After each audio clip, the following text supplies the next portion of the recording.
ஆன்மீக அன்பர்கள் அனைவருக்கும் வணக்கம். உங்களையெல்லாம் இந்த ஆன்மீக சேனல் மூலியமாக சந்திக்கிறதுல நாங்கள் ரொம்பவும் சந்தோஷப்படுறோம். நாங்கள் போடுற வீடியோலாம் உங்களுக்கு பிடிச்சிருந்ததுன்னா நீங்கள் லைக் பண்ணுங்கள், ஷேர் பண்ணுங்கள், குளத்தூர் பாபா டெம்பிள் சேனலுக்கு நீங்கள் சப்ஸ்கிரைப் பண்ணுங்கள்.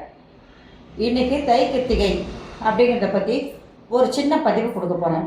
இந்த பதிவில் இந்த வருஷம் எந்த நாள் எந்த நேரம் நம்ம வந்து தை கிருத்திகை கொண்டாடலாம் அப்படின்றத பற்றியும், அதே நேரத்தில் வழிபாடுகள் செய்வதற்கு உகந்த நேரம் எப்போ, விரதம் இருக்கிறவங்க எதை கடைப்பிடிக்கணும் அப்படிங்கிறத பற்றியும், கோயில் வழிபாடு அப்படிங்கிறத பற்றி ஒரு சின்ன பதிவு தரேன். ஏன்னா நிறைய பதிவுகளை நான் அமாவாசைக்கோ கிருத்திகைக்கோ நிறைய கொடுத்துருக்கேன். அதெல்லாம் நீங்கள் பார்த்தாலும் உங்களுக்கு எல்லாமே புரிஞ்சிருக்கும். வாங்க இப்போ நம்ம வீடியோக்குள்ளே வரலாம். மாதந்தோறும் கார்த்திகை நட்சத்திரம் வந்தால் கூட ஆடி கிருத்திகை, கார்த்திகை மாதம் வருகின்ற தீப திருநாள் கிருத்திகை, தை கிருத்திகை, இந்த 3 கிருத்திகைகளும் மிக முக்கியமானது. எல்லாமே விரத தினங்கள் தான். ஆனால் இந்த 3 விரத தினங்களும் எவர் அனுஷ்டிக்கின்றார்களோ அவர்களுக்கு முருகப்பெருமானுடைய அருளால் முதன்மை பதவியானது கிடைக்கும். அவங்க வேலை செய்கிற இடத்துலையும் சரி, இல்லை வீட்டில் இருக்கிறவங்களா இருந்தாலும் அதுலேயும் அவங்க தான் வந்து அவங்க சொல்கிறது தான் அந்த வீட்டில் குடும்பத்தில் கேட்கக்கூடியதாக இருக்கும். ஒரு ஆஃபீஸில் வேலை செய்கிறாங்கன்னா அவங்க கீழே தான் எல்லாரும் பணிபுரிகின்ற மாதிரி இருக்கும். அவங்க சொல்கிறது தான் எல்லோரும் கேட்குற மாதிரி இருக்கும். அதே ஒரு அரசியலாக இருந்தாலும் அவங்க சொல்கிறது தான் மற்றவங்க கேட்குற மாதிரி இருக்கும். அந்த மாதிரி முதன்மை பண்பு உங்களை தேடித்தானாக வரும். இந்த வருஷம் தை கிருத்திகை வந்து 6/2/2025 வியாழக்கிழமை, அதாவது தை மாதம் 24ஆம் தேதி கொண்டாடப்படுகிறது. இதுக்கு உகந்த நேரம் அப்படின்னு பார்த்தீங்கன்னா காத்தால 8 மணியிலிருந்து 1:20 வரைக்கும் நீங்கள் வந்து எந்த நேரம் வேணாலும் நீங்கள் பூஜை செய்யலாம். படையிட்டு முருகப்பெருமானுக்கு வழிபாடு செய்வதற்கு உகந்த நேரம். அவ்வளோ நேரம் உங்களுக்கு கிடைச்சிருக்கு.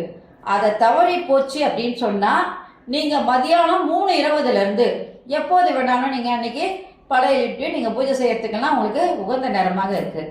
இப்போ விரதம் கடைப்பிடிக்கணும் அப்படின்னு சொன்னால் நீங்கள் வந்து இந்த கிருத்திகை தினத்திற்கு முதல் நாளே பரணி தினத்தன்று நீங்கள் மதிய உணவோடு நீங்கள் சாப்பாட்டை நிறுத்திக்கணும். இரவில் பால், பழம் இது 2 மட்டும் நீங்கள் எடுத்துக்கிட்டு மறுநாள் கார்த்திகை, அதாவது அந்த கார்த்திகை நாள் முழுவதுமே நீங்கள் விரதம் இருந்து சாயங்காலம் 6 மணிக்கு நீங்கள் பூஜை பண்ணி வழிபாடெல்லாம் முடிச்சதுக்கப்புறம் நீங்கள் உங்கள் விரதத்தை கைவிடலாம். வேல் இருப்பவங்களும் சரி, இல்லை முருகனுடைய விக்கிரகம் வைத்திருப்பவர்களும் நீங்கள் வந்து உங்களுக்கு எது உகந்ததுன்னு நினைக்கிறீங்களோ, ஒரு அபிஷேகத்திலேருந்து 5 அபிஷேகத்திலேருந்து 9 அபிஷேகம் வரைக்கும், இல்லை அதுக்கு மேலே கூட உங்களுக்கு விருப்பம் இருக்கிற எத்தனை அபிஷேகம் வேணாலும் நீங்கள் செய்யலாம். மற்றவங்கெல்லாம் அந்த படங்களுக்கு நீங்கள் சந்தன குங்குமம் விட்டு அதுக்காக பூக்கள்லாம், வாசனை பூக்கள்லாம் போட்டு நீங்கள் வழிபாடு செய்யலாம். அதெல்லாம் நான் பழைய இதில் சொல்லியிருக்கேன், அதெல்லாம் கேட்டிங்கன்னா உங்களுக்கு எல்லாம் தெரியும். அன்றைக்கி நீ முக்கியமாக படிக்க வேண்டிய புஸ்தகம்னு பார்த்தீங்கன்னா கந்த சஷ்டி கவசம் படிங்க, கந்தர் அலங்காரம் படிங்க, கந்தர் அனுபூதி படிங்க, 108 போற்றிகள் சொல்லுங்கள். இதையெல்லாம் நீங்கள் சொல்லிவிட்டு நீங்கள் வந்து வழிபாட ஆரம்பிக்கலாம். இப்படி நீங்கள் வந்து இந்த அபிஷேகம் உங்களால் வீட்டில் செய்ய முடியல, பூஜை செய்ய முடியலன்னா நீங்கள் கோயிலில் போய் கோயிலில் அபிஷேகங்கள் தொடர்ந்து அன்றைக்கி நடந்துக்கிட்டே இருக்கும். அந்த அபிஷேகத்துக்கு தேவையான பொருட்களை நீங்கள் வாங்கி கொடுத்துட்டு அந்த அபிஷேகத்தில் நீங்களும் கலந்துக்கலாம். சரி, அபிஷேக பொருள் வாங்க முடியல அப்படின்னா கூட வீட்டில் தான் நாங்கள் அபிஷேகம் செய்கிறமே முடியலன்னா கோயிலுக்கு போகும்போது கண்டிப்பாக ஏதாவது ஒரு பூ பேக்கெட் வாங்கிட்டு போய் சாமிக்கு கொடுங்க. அதை அர்ச்சனை செய்வதற்கெல்லாம் ரொம்பவும் நல்லது. சரி, இந்த விரதம் கடைப்பிடிச்சு முக்கியமாக அதிகமான பலன் யாருக்கு கிடைக்கும் அப்படின்னு கேட்டிங்கன்னா, குழந்தை இல்லாதவங்க கண்டிப்பாக என்ன பண்ணணும், கணவன் மனைவி 2 பேருமே இந்த விரதத்தை கடைப்பிடிக்கணும். அது மட்டும் இல்லாமல் தோஷங்கள் இருக்கும். அந்த தோஷம் இருக்கிறவங்கெல்லாம் இந்த விரதத்தை கடைப்பிடிச்சா அந்த தோஷங்கள் நீங்கும். அதே மாதிரி பேய், பிசாசு, பில்லி, சூனியம்லாம் சொல்கிறாங்கல்ல, அவங்களுக்கெல்லாம் அவங்க விரதம் இருக்க முடியாது. அவங்களுக்கு பதிலாக வேறு யாராவது அவங்களுக்கு அந்த நோய் தீரணும் அப்படின்றதுக்காக நீங்கள் விரதம் இருந்தீங்கன்னா அந்த நோய் அவங்களுக்கு போவதற்கான வாய்ப்புகளை ஏற்படுத்தும்.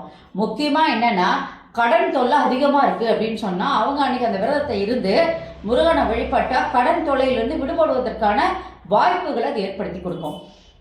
அதனால் நான் வேறோட பதிவோட மறுபடியும் உங்களை சந்திக்கிறேன். இந்த தை கிருத்திகை ரொம்ப முக்கியமானது. இன்னும் நிறைய விஷயங்கள் இதில் இருக்குது. இதெல்லாம் உங்களுக்கு தேவை அப்படின்னா விரதம் எப்படி கடைப்பிடிக்கிறது, என்னென்ன படையில் போடணும், எப்படி பண்ணணுன்றதெல்லாம் நீங்கள் பழைய பதிவை எடுத்து பாருங்கள். பார்த்தீங்கன்னா கண்டிப்பாக அதில் எல்லா விஷயங்களும் உங்களுக்கு தெரிய ஆரம்பிக்கும். நன்றி, வணக்கம். இந்த வீடியோ உங்களுக்கு பிடிச்சிருந்தா நீங்கள் லைக் பண்ணுங்கள், ஷேர் பண்ணுங்கள், குளத்தூர் பாபா டெம்பிள் சேனல் நீங்கள் சப்ஸ்கிரைப் பண்ணுங்கள். ஓம் சாய்ராம். அரங்க Mahadeva. Shambho Mahadeva. Subscribe to my channel and please press the bell icon for more videos.